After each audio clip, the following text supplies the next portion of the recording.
It is challenging for Chinese nationals to own a safe home in China. How does it turn into a dream? Although, as everyone knows, China has the biggest real estate market worldwide.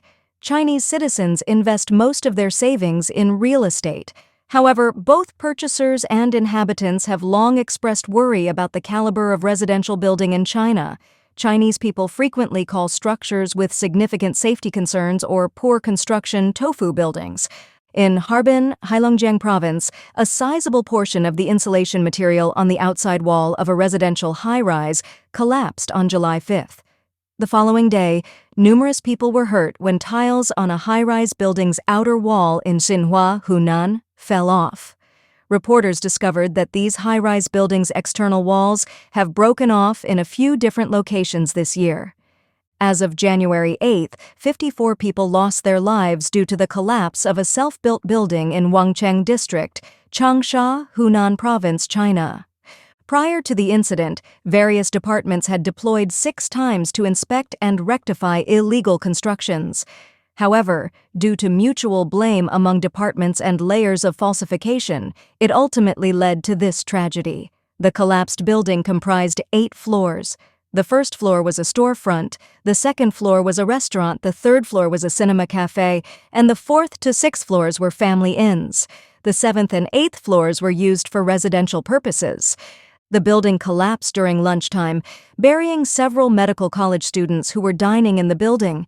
After the incident, an online petition from the parents of medical college students accused the authorities of inadequate rescue efforts, blocking information, and suppressing the parents. The owners of the collapsed building are Wu Qisheng and his son Wu Jiong. They constructed a 5-story building in 2012, partially reaching 6 floors, and in 2018 they illegally added 2 more floors, reaching a height of 26.3 meters. It was said that the entire construction process was not reported to any authorities, and the design and construction were carried out by unqualified workers. Only the first floor had a solid brick wall, while the 2nd to 5th floors had entirely hollow walls, posing serious safety hazards. Wu Jiang admitted that the additional floors were concealed, and when urban management came, they stopped. He also mentioned that many self-built houses in the vicinity faced similar issues. The documentary revealed that this tragic accident could have been avoided. Before the incident, local authorities had deployed multiple inspections and rectification actions, but various departments shifted blame, leading to the loss of 54 lives in this building. Since 2016, the State Council and the Hunan Provincial Party Committee and provincial government had deployed 6 special actions to inspect and rectify illegal constructions. However, the Wangcheng district, where this dangerous building was located, was not included in the rectification scope due to the short time between the dissolution of the county and the establishment of the district. In 2018, Hunan Province initiated a 3-year special governance campaign against illegal construction in county towns, and once again, Wangcheng District was excluded from the rectification scope. Apart from the construction department, urban management and planning departments also had supervisory responsibilities for illegal construction, but these departments shifted blame to each other. In 2021, Hunan conducted another large-scale inspection, but a building violating construction regulations in Wangcheng District was not inspected.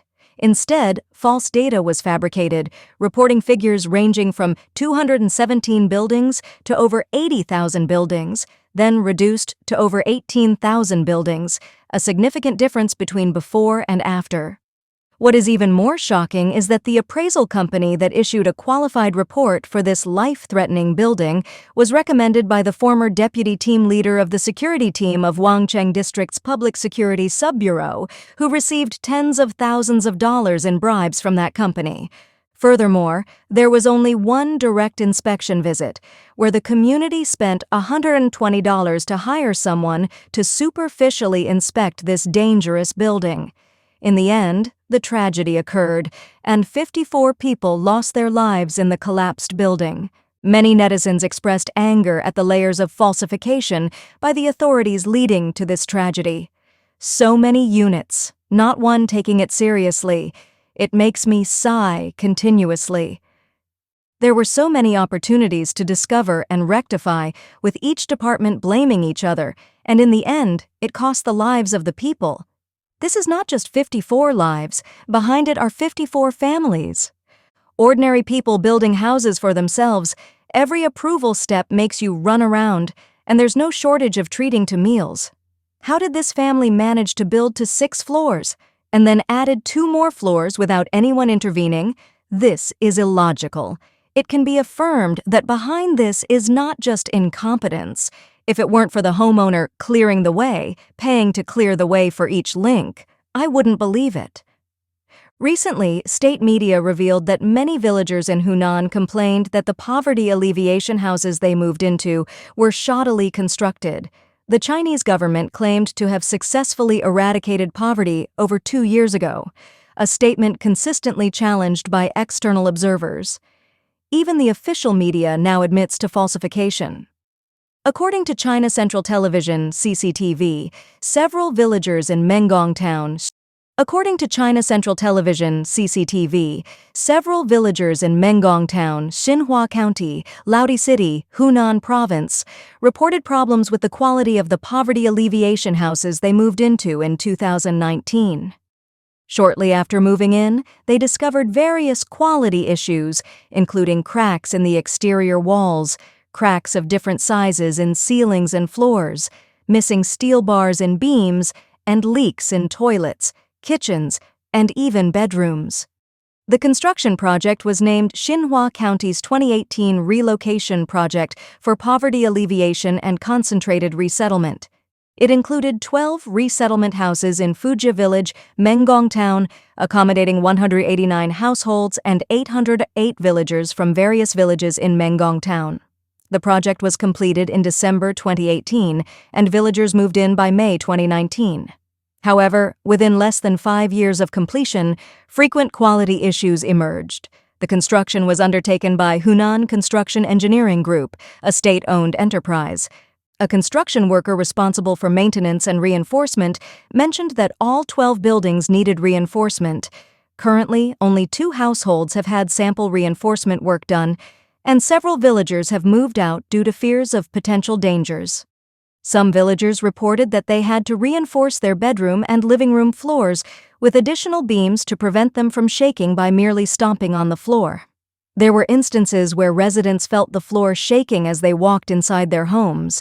The media reported that each of the buildings had significant quality issues, primarily involving cracked floors and ceilings, missing steel bars and beams, wall deviations, and leaks in bathrooms or toilets.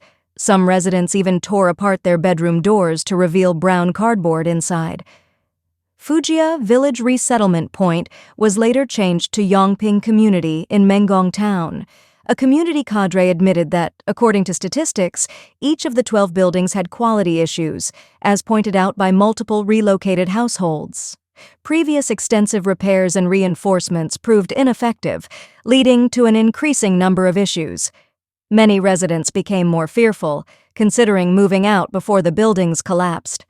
Before a comprehensive victory was declared in China's poverty alleviation campaign at the National Poverty Alleviation and Development Summary and Commendation Conference on February 25, 2021, concerns about the legitimacy of China's poverty eradication had been ongoing.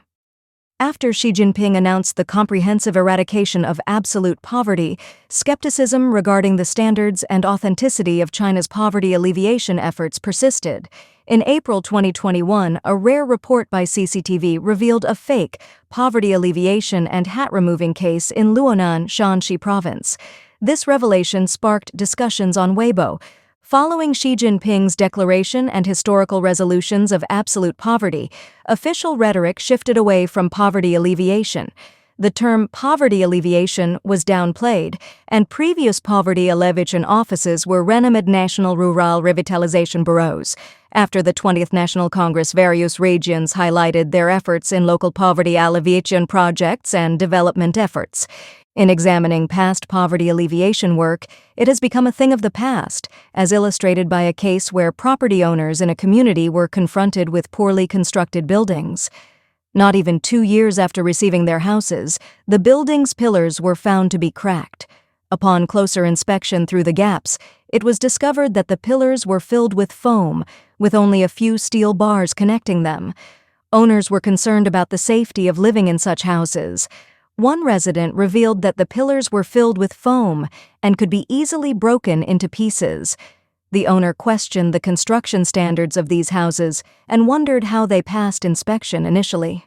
Concerns about poorly constructed houses extended to various regions. In Hangzhou's Yuhang district, a resident waited for 3 years for their house only to discover a significant structural flaw in the roof's load-bearing beam.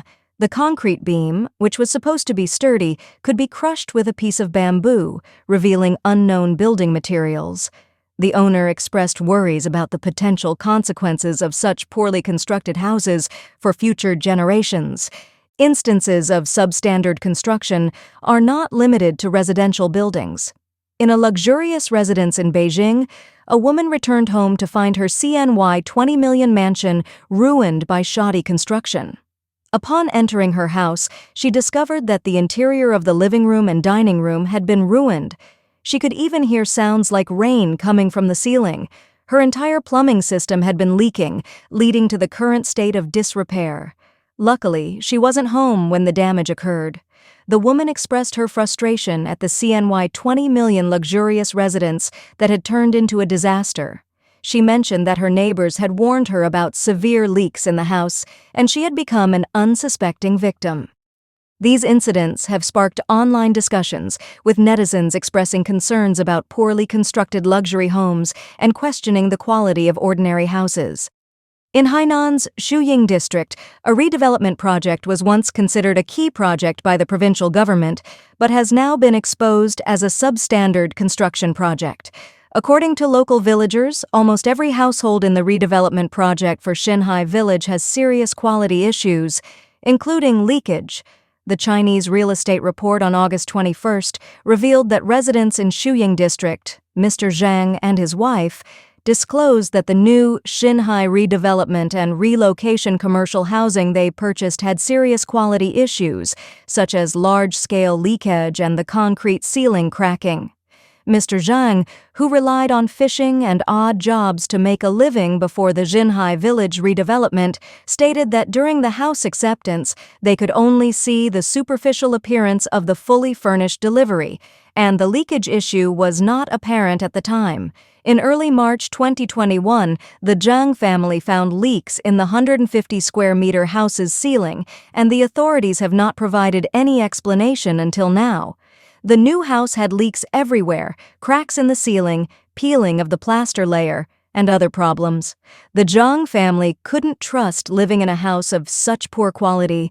The daughter of the Zhang family, Miss Zhang, showed pictures of the repairs at that time to the media. The locations where the floor was cracked were hollowed out, and the reinforcement of the steel bars did not meet construction standards. Miss Zhang said that besides issues like ceiling leaks, the quality and workmanship of doors, windows, and sanitary ware were also subpar.